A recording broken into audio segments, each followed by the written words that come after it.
everyone, it's Elicia and Janet. So if you don't know who we are, we do a lot of work together individually with our own clients. We work with similar clients, and we also do retreats together. I have developed a core emotional healing model. And I am an energy healer, and I teach intuitive development.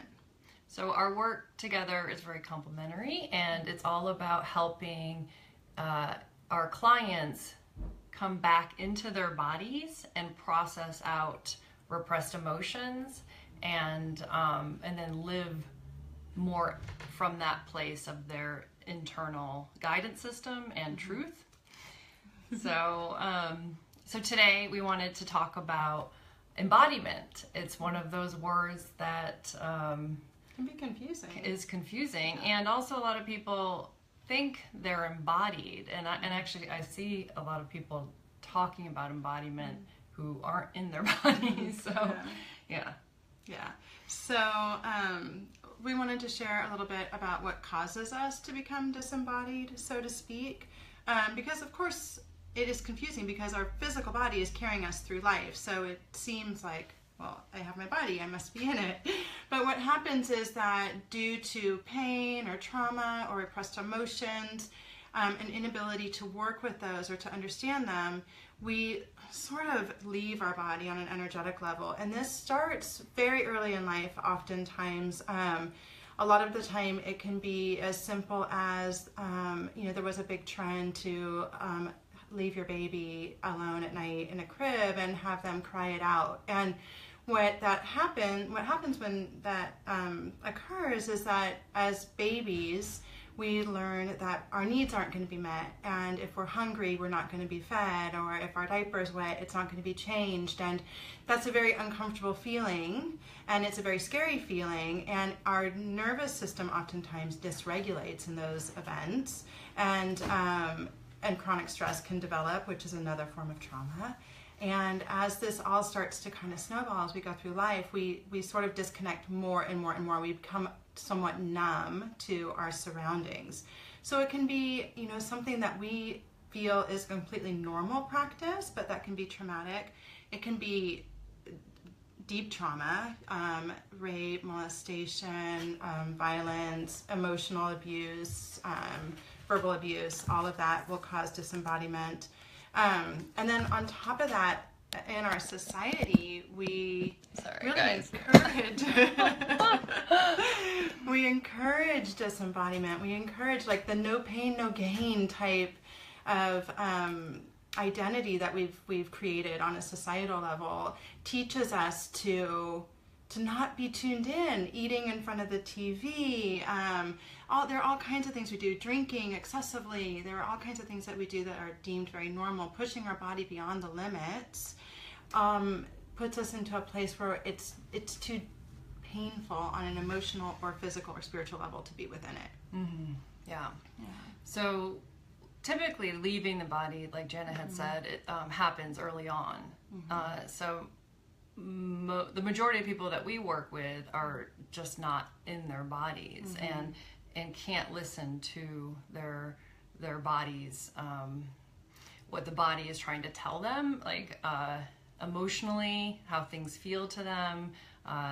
The physical symptoms represent how they're not processing their emotions, but they don't feel disconnected often. They're like, well, I feel, I do yoga, I'm in my body, I feel okay, but some of the symptoms of not being in the body is like feeling confused and numb, not knowing what you want, just not being able to really ask for what you want, make decisions. And then the numbing behavior comes, like if you have emotional eating, it's typically started, early on of not feeling. So using something to not feel. And so everything, the behaviors start early on in terms of how each person leaves their body. Mm-hmm. Yeah, exactly. So, for instance, I chose what we would consider healthy ways to leave our bodies when I was very young. I was a very avid reader, but I was definitely escaping in books. I was going to books and using them as a means of not being present in the world around me. I also used my body. I was a really accomplished athlete, and I pushed my body beyond its limits, and I used that as a way of not feeling as well. When I got a little bit older and was old enough to have access to alcohol and drugs, those came in and took the place of those other activities. I was still needing to numb out. In fact, it was getting worse and worse. And then when I was raped in high school, I was already out of my body, but there was definitely like a complete disconnect at that time, where sometimes I would actually physically feel myself outside of my body. And that went on for years and years, and it led to depression, anxiety, a feeling of I don't know what's wrong with me, not really having a purpose, drifting. I went to school, I got a master's degree in Spanish literature, even though I didn't want to do anything. I just didn't know what else to do. Like, it was a sense of being kind of lost at sea, and really adrift. And some people have a different experience. Some people will go to the opposite, and you know, when I was younger, I had overachieved, because that was one way of numbing out and escaping, was to always like be in perfectionism mode. And then what happened was, as I went into the alcohol and drugs, it kind of flipped for me, and then it was this sense of like just drifting. Yeah. I never drifted. I was always doing something. Yeah, my way of not feeling. So leaving your body is a way to not feel your pain and your emotions, and then you start using things in different ways to not feel, and that becomes just a normal thing. So you don't even know that you're not feeling. So throughout most of my life until I was in my 30s, I didn't know I was not feeling. I was happy. I was having fun. I was an overachiever as well. So I was always busy. I was always doing. I was socializing. I was working out. Even though I was working out and doing yoga ever since I was 17, I was doing yoga. I still wasn't in my body. So working out, overachieving, staying busy, socializing, all of those things I used to not feel. In addition, I also drank and did drugs. So when I stopped drinking and doing drugs and I started staying in more, I did start processing my emotions. I did go into depression, finally. That was waiting for me. And then I did some subconscious work. Sorry, I'm gonna fix this. This thing is not staying. Okay, that's better. Okay, so I did some subconscious work, and I started to kind of feel, but I didn't have the tools or any training to know how to process emotions on my own. So I would go to do some coursework. I would work with some healers, and I still continued to use things to numb out and to not feel. So I would consistently, even when I wasn't drinking, I would be emotionally eating and binging. I would binge and purge sometimes as well. So I then took off to Thailand, and I was cleansing my body, and I did a ton of detoxes. I was working with healers. I was doing body work. I was doing energy work. I did some more subconscious work and all of that, but I still was experiencing a lot of binging and numbing and physical symptoms. So one sign for me was that I wasn't processing my emotions was a lot of bloating, and some candida symptoms would show up for me, and then and the emotional eating. So I kind of gauged where I was based on those two things. And then after I started processing my emotions, I realized that those were signs that I wasn't really in my body processing my emotions. Yeah, and I think it's important to clarify that there's a difference. Like, we have a tendency to be like, well, I am feeling so much, I'm depressed, right? But that is, that's different. Depression is different. It's a different type of sort of blanket energy. Fear is a similar type of blanket energy. What we're talking about when we're talking about not feeling the emotions is we're talking about not feeling the emotions that are repressed, that are causing, that since they're not being expressed, that's what's causing the depression to come in. It's like, energetically, it's like a wet blanket has been laid over everything, kind of keeping it stuffed in there. And similar to Elicia, was in my 30s, I got pregnant, and I gave up all of my numbing activities from one day to the next, and then I started all kinds of crazy feels, but it was more of the depression feeling at first, and it took me a while to sort through it. That's when I started doing energy work. That was the first step I took to try to find a way to heal myself. But it was great. It was a huge foundational piece of my process, and I love energy work. But there was still more in there. And, I tried EFT, I tried hypnosis, and everything helped, but it wasn't getting to the root of what was going on under there. It was like, I was better. I was way better, but I would still get triggered. I was still having a lot of symptoms. I was really exhausted and overwhelmed all the time. And it wasn't until we both started working with the emotions, which we did coincidentally around the same time. Yeah. We had very parallel lives. Yeah. And that's why we work together. Yes. So I was gonna say, the trigger, so yeah, you can be emotional, like Janet was saying, and not be processing your repressed emotions. So you can be getting triggered, and you can get angry, respond with anger and frustration, and or you can respond by withdrawing and going crying and getting hurt a lot, and all of that is not processing your repressed emotions. And it can keep you still not in your body. So you may get emotionally triggered, and then you'll leave your body in some way to deal with the trigger.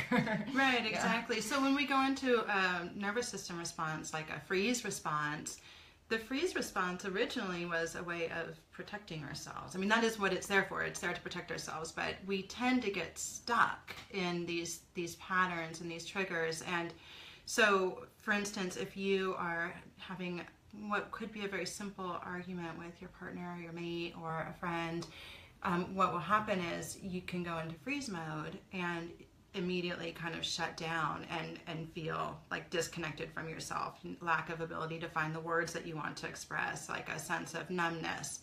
And that is caused by a trigger. When you start to move the emotions that are repressed within you, when you start to move that energy out of you, your freeze response in your nervous system can help they can start to regulate better.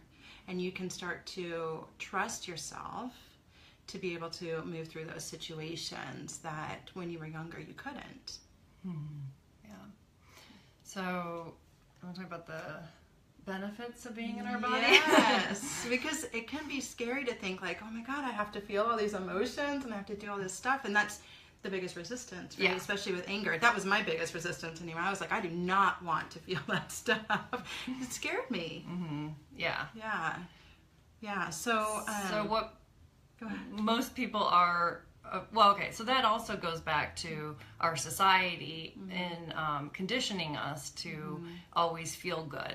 And so there's something, then the interpretation is there's something wrong with me if I don't feel good. So I often hear clients say, I just don't know why I feel this way. So they're making themselves wrong for feeling that way. And often that comes from their parents not letting them feel that way as children. So that actually is part of that. Now, that scary thing about feeling uncomfortable emotions comes from that as a child. Yeah, and being really hushed, even if it wasn't our parents. You're out in public as a child. If a child is making a little ruckus in public, everybody's staring, what's going on, won't they control their child? There's a lot of, even if it's not being verbally expressed around, the energy around expressing emotions outwardly is not conducive to doing it at all. Yeah. So. And then the child gets in trouble, or shamed. Yeah, for feeling the way that they do. So then that carries on in as an adult in feeling there's something wrong with me for feeling this way. So I don't want to feel this way. And so that can create the resistance from processing your emotions and acknowledging the pain that you had. So I specialize in dealing with resistance and defenses, and the defenses are so strong that it's pretty much impossible to do this work on your own, because you can't see what was created to protect yourself from feeling the pain. So you can't see what you tell yourself to avoid feeling it, and acknowledging how things had impacted you. Yeah. So why would you want to do this work? In my case, and I think Elicia's too, we got to a point where we had tried so much, and we were still recognizing that there was something deeper going on. There was something that we kept getting into the same relationship patterns. We were, unfulfilling relationships with narcissists, like all kinds of things where we wanted to be happy, and we wanted to have that sort of experience, and it just wasn't happening for us. So we went in and we did the work, and the joy of doing the work, once you get to the other side of it, is that it's very liberating and extremely empowering. And once you get to that place of empowerment, and once Elicia talks about this a lot, is that anger sets boundaries. And a lot of what happens, especially in abuse, is that we have a lack of boundaries. Lack of boundaries can cause you to go out of your body because it can be uncomfortable. You're saying yes when you mean no, and no when you mean yes. This thing. Oh, Facebook Live. Helps us keep the humor. Yeah. Yes. Which is so important, because on the other side is joy too. So when you're out of your body and you're not feeling the heavier emotions of anger and resentment and all the things that are there, they're there. We can't deny them. They're there, but we're just trying to ignore them. We squash all of the emotions down in there, and joy is in there too. And so one of the beautiful things about being embodied, coming back to this place where you feel safe being in your body, where it's joyful to be in your body, even when it hurts, right? I mean, that's the thing, is that emotions can still be uncomfortable for me, but if I move through them, then I get to that place of relief and liberation and an authentic happiness. Yeah. Because when you're authentically contented or happy, it's this most beautiful thing, is that even when it sucks, it's awesome. Yeah, you can feel shitty and still feel good. Yeah. like I'm having a really shitty day, but I love life and I love myself, and it's much easier to you're not defined by it. Yeah. Exactly. You're not defined by it. Yeah. So that's one thing, but some other things that are really great about it is, one is that you're able to have deeper relationships, because you're able to really connect on that heart level, because you're present, you're fully present. So this goes for your friends, your partners, your family. You also learn what boundaries are and what feels good to you and what doesn't feel good to you. And when it doesn't feel good to you, you actually feel it in your body, and you're able to honor it. And you're able to be more authentic and show up in that way more powerfully. And also with your partners, the sex is a lot better. You feel everything. You feel everything. And, you know, if you've had sexual trauma, you may feel also your trauma coming up if you're in a supportive relationship. And so that relationship can help you process the trauma as well. Absolutely. So I love being in my body. It's such a drastic difference from 4 years ago, I guess, when I did kind of the final piece of the core work that I needed to do. It was the same time that you did it. So when Janet was telling the story, she said, and we, because we did experience the same thing at the same time. And so when I finally did that, ever since then, I haven't emotionally ever had any need to, any desire to. It's just not there. Like, I am present with all of my emotions and I'm feeling them, and there's no desire to numb because I feel safe feeling my emotions. And so the numbing and distracting behaviors fell away. My symptoms went away. And, you know, I respond all the time from how I feel, which is so amazing. Like, I know exactly what to do. I know how I feel. I know what I need to say to someone. I know what I want. You know, it's very clear, like that clarity. Yeah, the channel is clear. And it really helps you to understand your inner guidance system. You become very connected to it. When you're not in your body, it's like you don't know what's best for you. Well, maybe this is. Oh, that sounds good. Oh, but then she said this, and you have to look outside of yourself to I have to have so and so tell me what to do, or I need to have a doctor tell me how to heal. Which we're not, you know, there's nothing against doctors, but if you understand what feels right or wrong for your body, that's hugely empowering. And if you can know that, because our body, if we are connected to our body will tell us everything. It is my number one intuitive tool over any other one that I have. It always shares with me what's going on. This is good, Janet. More. This is not good, Janet. Back away. Exactly. Yeah. I mean, I think that's for me, I think it's the number one benefit. The number one reason to do the deeper emotional work is to live in your body, because then life becomes very easy, and you don't have to try to figure everything out. Like, I see people trying to figure out how to make things happen, you know? And so that comes from a place of not trusting that you'll know what to do, or you'll know what to say, or, you know? So I feel like it's a more present, in the present moment, responding from the present moment from how I feel. Yeah, exactly. And within that too. Can I fix that again? Yeah. Okay, it's gonna stay now. I was like slouching down. It's perfect for me. I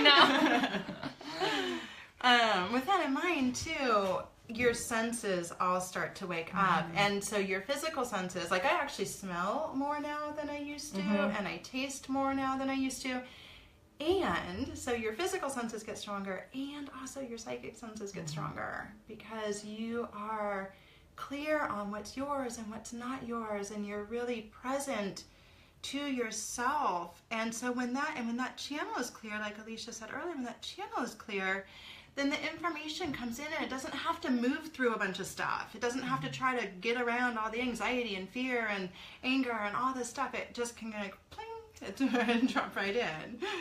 Right. And when you're saying that, the channel is clear because you're in your body, and one way people leave their body, or when they don't feel safe in their body, they live in their heads. So it's like a lot of thinking, worrying, thinking about the future, that creates... beating themselves up over the past. Yeah, so just a lot of like thinking and researching and reading and worrying, and so that creates a lot of anxiety, and there's no way you can listen to your guidance system or guidance coming through you when you're in your head. Yeah. Do you see what Scott wrote? Yes, sex. That would be for you.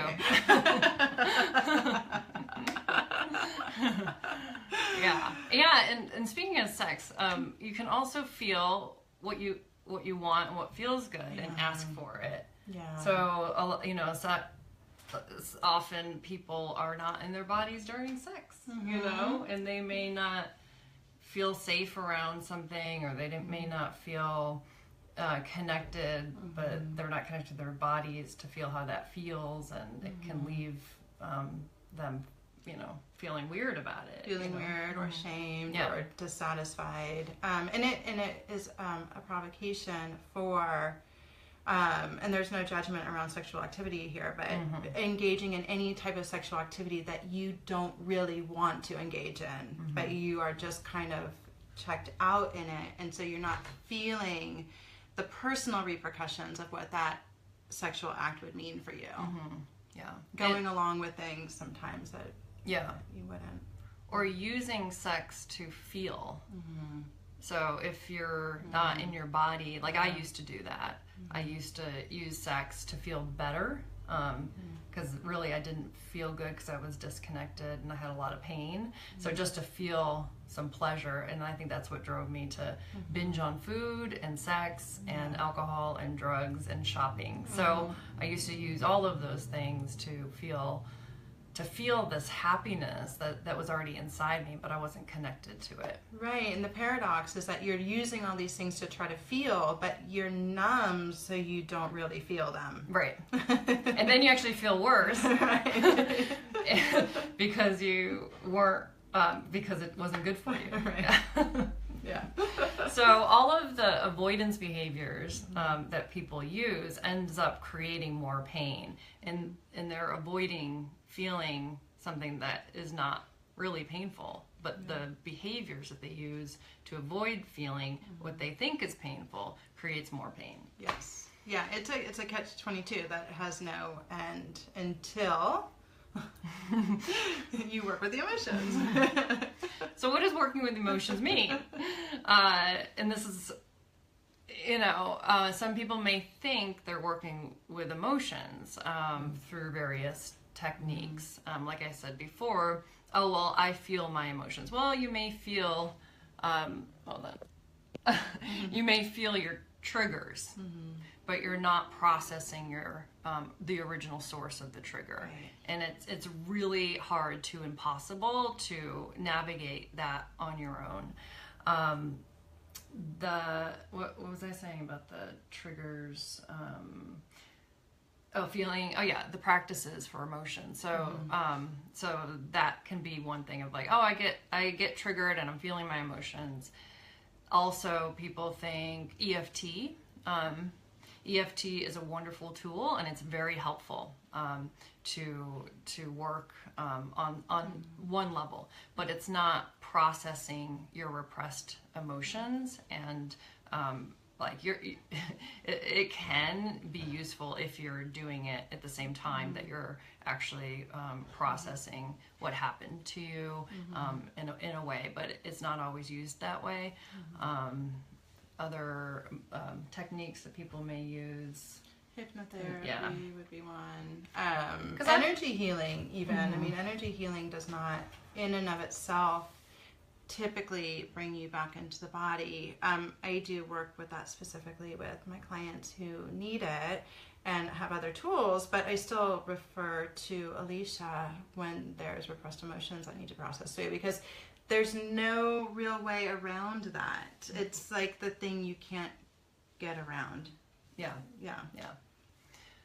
So how I work in helping my clients process their own repressed emotions. So my model is to teach my clients how to do this on their own. And it starts with the connection to your inner child. And that is really the foundation for everything else, because until your inner child feels safe feeling, because you're going to reparent them in a way. So your parents may not have allowed you to feel, but you're going to allow your little kid to feel, and you're going to honor how things felt. But it's hard to know what you're feeling because of your defenses. So I help through a process, help them move through defenses of not even acknowledging that they were abused. And when there's abuse, there's trauma from abuse, and so let's talk a little bit about that, because the number one defense that I hear is that I didn't have any trauma. I wasn't abused, or I had an okay childhood, nothing, traumatic happened to me. So the number one source of trauma really is emotional abandonment, and which most everyone has experienced. I just did a right there with emotional abandonment. So emotional abandonment, like Janet talked about it earlier, was like just leaving a baby in the crib to cry. That's like emotional abandonment. It's like, no one's here for me. There's something wrong with me. I'm not lovable. That begins at, at that level. And then also just things of just like, not, if your parents weren't able, if they weren't healthy in their emotions and they had a lot of wounds, they can't be there for yours. It was more of avoiding their emotions, so they needed to like shut you down and no, don't get upset, because I don't want to feel how upset I really am deep down. Yeah. So there's a lot of that going on that you're not aware of, or subtle shaming of like, why would you do that? And making the kid wrong for just being a kid. I told you not to do that. Yeah. What's wrong with you? Or just, total abandonment of like just leaving the kids and just feeling alone, or, having narcissistic parents where they're so self-absorbed that you're completely ignored, your needs are ignored, how you feel, so you don't even, you stop feeling, you stop like asking for what you need because you're not going to get it anyway. So that's all traumatic. Like, it's traumatic to not feel loved and to not feel cared for and to not feel safe, and like no one's there for me is very traumatic. Like, wow, like no one's there for me. Like, they're all caught up in themselves, they're shutting me down, they're telling me what I'm doing wrong. It's like, oh my God.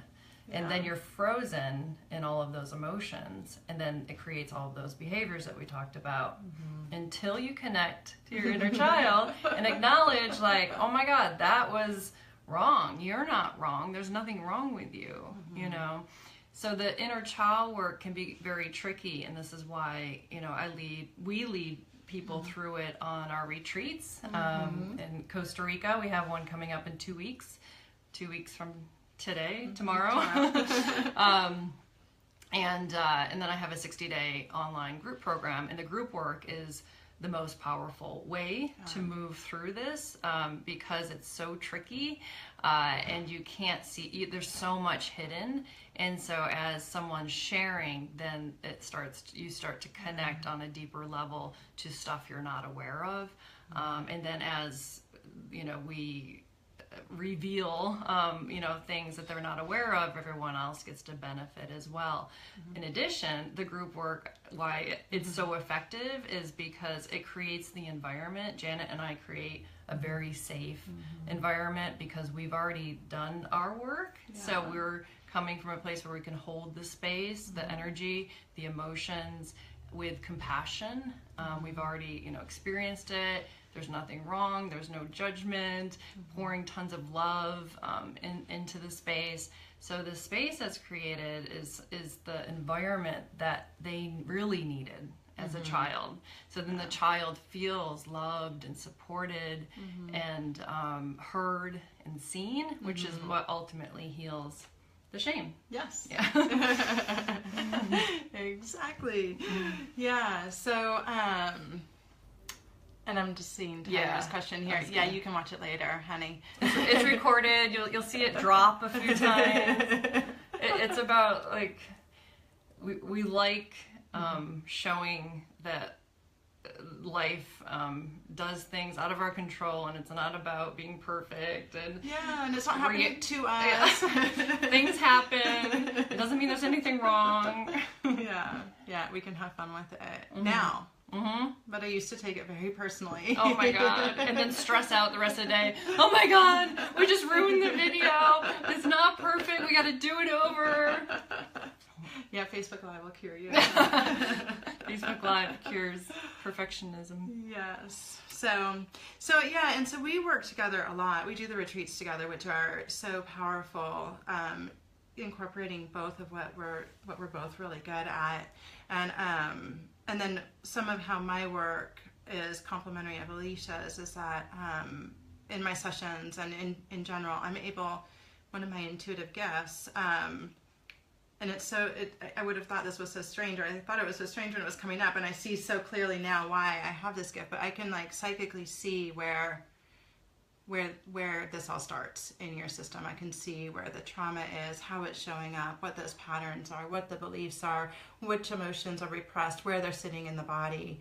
And so we're able to really complement one another and help with the resistance that comes up through this really loving and supportive space. Yeah. So I love Janet's sessions, because I'll be in a session and seeing, what they need, and they can't see it, and then Janet goes into exactly what happened that they weren't aware of. So it's like confirmation of the work that's needed.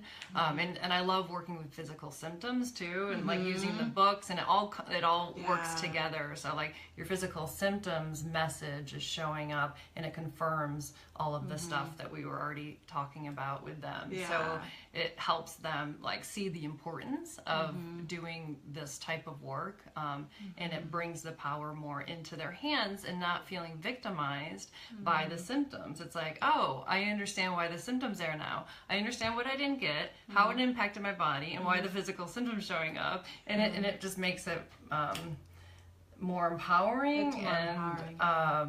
Like I can do this. Yeah. So what happens is when we first repress an emotion, nothing really happens. We just repress it. But over time, if we continue to repress emotions, and so now we've piled a bunch of anger on top of the anger, and a bunch of resentment on top of the resentment, not whatever we've done there, over time our body will start to send us signals like, this is not right, there is something going on in here, you keep putting this anger over in the liver, or whatever it might be, or in the gut. That's a big one, right? There's a lot of disempowerment and repressed anger that sits in the gut. So as we keep shoving that, the body has to get louder and louder to get our attention. The body is like, wake up, and if we still don't listen, or if we use things to manage the symptoms solely, right? I don't want to like completely throw those out, but if that's what we're doing, and if we're just managing the symptoms and shutting them down and numbing the symptoms out, then the body has to get louder and louder and louder. Yeah. So the joy on the other side is that when you understand your body and you're like, oh, my body is telling me something, and then you're able to get quiet, you can start actually really physically dialoguing with your body. Like, what's going on? What are you trying to show me? Why is this coming up? Your body will talk to you. Your body wants to have an awesome relationship with you because you are one. Yeah. And the body never lies. Never lies. Your mind usually always does. Until you start listening to your body and let your body direct your mind, which is your intuition. So we had a couple questions earlier that had to do with tools and what can you do when you're feeling overwhelmed or when there's too much going on. And the first thing that we want to say about that is that we can share a few tools to help, and they will help. But really, the thing that will create a powerful and permanent shift in this is to do the core emotional work. So Janet and I were talking about this before we did the video, and I asked her, because I know my experience after the core emotional work that we both did around 4 years ago. I've been in my body, and I don't leave my body. There's very few times that I leave my body, and those were when trauma was triggered. And they were a very short period of time, and I knew what was happening. But besides that, don't, and we both were talking about this, we don't need to do anything because there's not any reason to.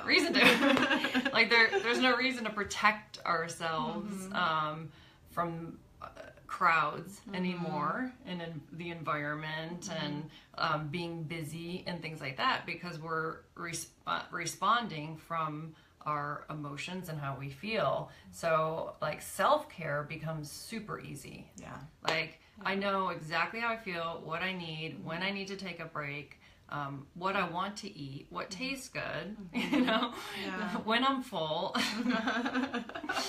what I need to ask someone, if I need to ask for help. So everything becomes super easy, and there isn't overwhelm and confusion and scatteredness. And those are the symptoms of not being fully embodied and safe, processing your emotions in your body. So there are tools while you're, you know, doing the emotional, core emotional healing, or if you're about to, or if you want to do it, there's still tools. Yeah. Yes. So a really lovely tool that can be very, very helpful, especially if you do it consistently, if you do it every day, is when you first wake up, you just put your feet on the floor and you close your eyes or keep them open. You can do it either way, and you can mix it up, but be very intentional with whichever way you do it. Start down at your feet and you take time. You feel your feet, you press them against the floor, you feel the outlines of your feet, you feel where the air is hitting your feet, and you travel up your body doing that. And you really, as you're doing that, say to yourself, in this very moment, I am safe. Right now, I am safe. I'm safe in my body. I feel my body. I feel my hips. I feel my tummy. I'm safe. I'm safe in my body. And you know, that's something that you can do anytime throughout the day. You can, if you are feeling overwhelmed, you can excuse yourself and go to the bathroom and do it. It's very simple and easy to do. You want to breathe from your belly during that time, your stomach up and down, and that will help to reset you. So you can use it on a daily basis in the morning to kind of tune you in. And as you do that and you start tuning into your body, what will happen is you'll start noticing what's going on in your body. Like, oh, I've got this thing. And you might even start tuning into, oh, I'm feeling something here that I didn't know was there, because you're really building that relationship. Yeah. You can also use essential oils to help you ground, get back into your body. One of the best for it. It's vetiver. A little essential oil on the bottom of your foot will help to bring you back in. Pairing that with some breathing, maybe a little tapping on the thymus, can help to reset you. Again, those are great tools. If you do the emotional work, you won't really need to use them. Yeah. I have some tips. Yeah, go ahead. You know, to start to embrace your emotions. So embrace how you feel and without judgment. Yeah. So however you're feeling, just feel it, and don't judge how you're feeling. Just be more curious, and feel fully what you're feeling. The resistance actually creates more of the pain feeling emotions. So like not wanting to feel it, you know, there's an emotion that wants to be felt, and if you are pushing it down or numbing it, then it creates more anxiety and depression. Yeah. Yeah, and with that, like how we said the body doesn't lie, the emotions don't lie. So that's where the compassion can come in, right? If you feel angry, you can... I did it again.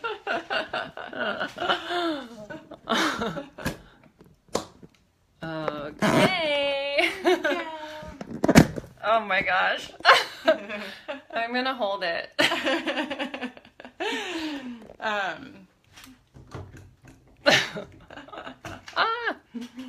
We're experiencing some technical difficulties. If I start putting it on, it's going to go all over the place. Which, all right, you want to talk about something? So if we have anger come up, for example, we can't we can't just say, I'm not going to be angry. I choose to be happy. Because the anger isn't going to go away unless you do what you need to do with the anger, which may mean having a conversation with someone. It may mean pounding a pillow. It may mean, having a journal session, whatever it means. But the anger wants to be listened to. And it doesn't lie. It just is. An emotion just is. It's very pure in what it is. There's no illusion to it. There is illusion when in the resistance. With resistance, but there's also illusion when it's coming from a defense. So anger can also anger can also be used as a defense to protect your pain. So if someone is angry, it doesn't mean you're processing your repressed anger. You may be protecting your repressed hurt. And so then that looks like being angry and projecting onto other people. Right. I was referring to emotions that are connected with our body, so I'm glad you brought that up. Thank you. Because they're not connected to their body. Right. So that's why we're stressing doing the core emotional work with your inner child first, and then you'll have more of the emotional capacity and awareness to respond to as emotions are coming up. And like you mentioned, or you describe it as, at first it's like a soup, emotional soup. Totally. And so it's so you don't really know what's coming up, and until you do the core stuff, and then you can. There's all these layers that unfold over time. So even though Janet and I did the core emotional healing about 4 years ago, we both continue to process triggers and emotions as they come up, and it's just kind of like one thing that presents itself. I wasn't really loved the way I needed, and this person's showing me that, and absolutely. So it gets easier and easier and easier, and the triggers become less and less and less. And what happens is a trigger comes up, and then you move through the trigger because you're like, oh, what am I feeling? What's going on? Where is the trigger coming from? What does the trigger want to tell me? Oh, I'm experiencing this. And then you're able to move through it like very quickly. Yeah. It's a gift. Yeah. Something we haven't mentioned is spiritual bypassing.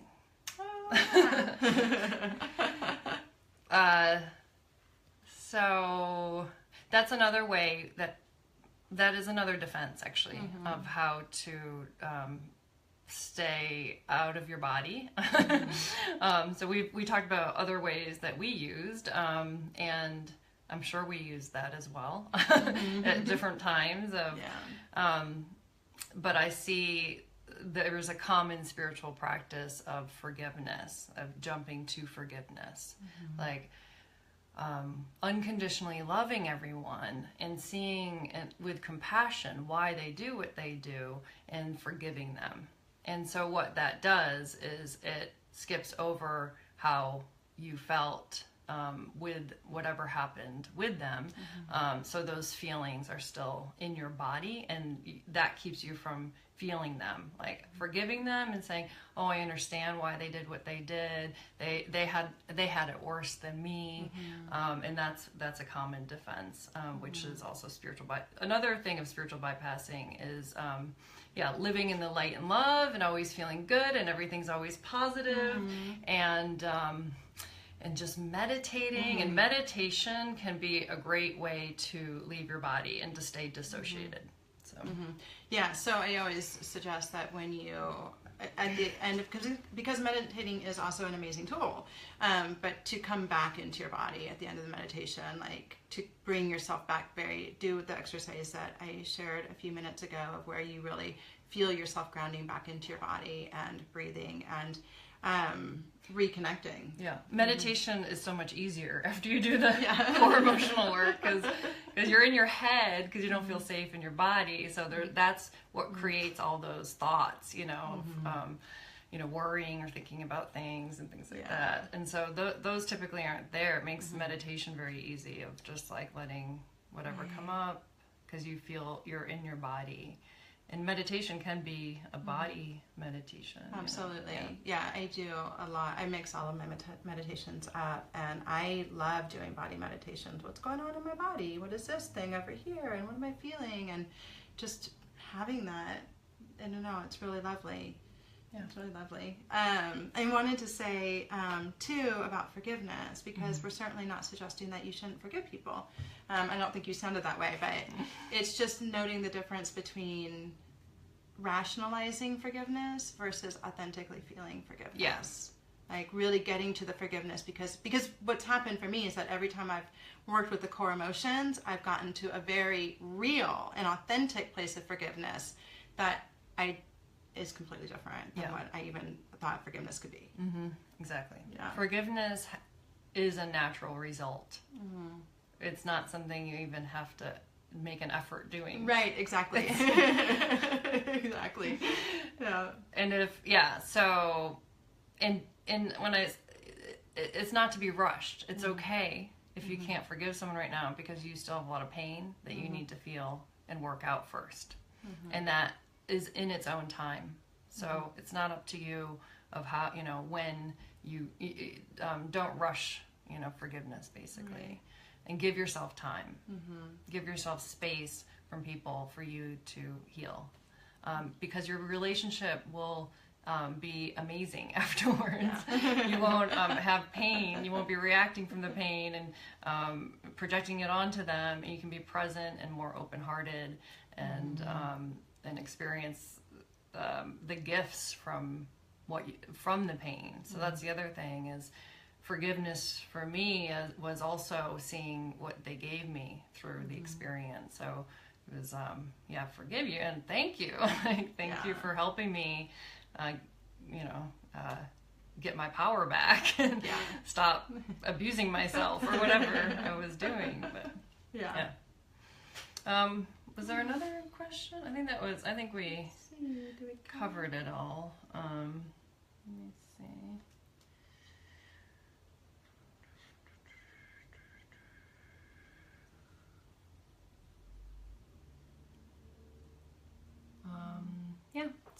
So if anybody... Well, you want to check out? I think you kind of covered it.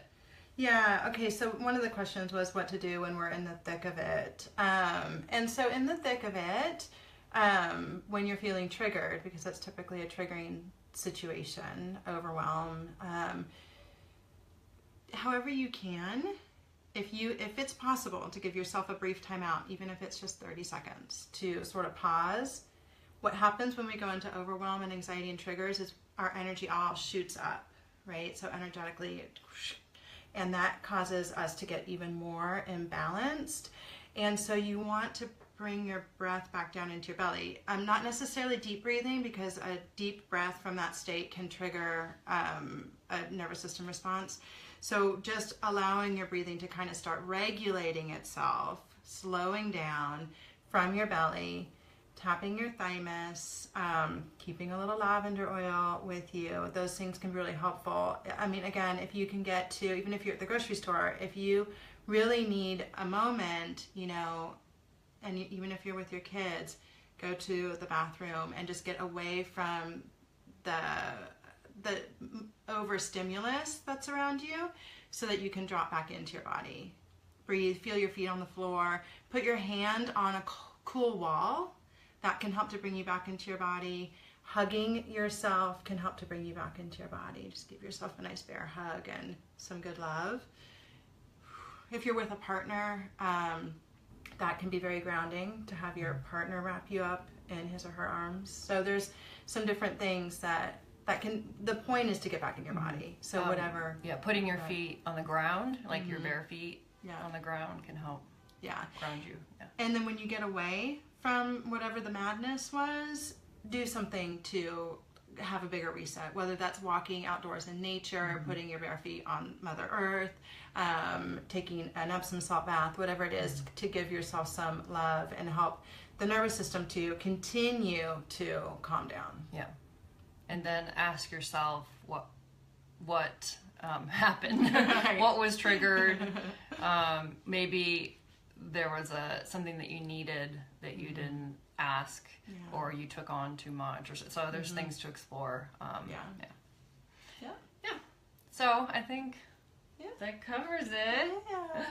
If you want to do the core emotional work that will help you get back into your body, we do have a couple spots open still for our Costa Rica retreat, March 11th through 17th, 2017. That's almost 2 weeks away. So contact us immediately. You can go on our website. It's sacredemotionretreat.com. And just let us know if we can help support you in any other way or if you have any other questions. And thank you so much. Thanks. Enjoy your bodies. Yeah, do something good for your body tonight. Wink, wink, Scott. Or alone, if you're alone. Or alone, yes. That can be another... Sorry, I know we're finished. But sex and masturbation can be another way to avoid feeling whatever is coming up. So just be aware of that. But yeah, enjoy your body. Enjoy your body in whatever way is best. But if you're triggered, don't go to that. If you're triggered, feel your emotions. Okay. Bye. Bye.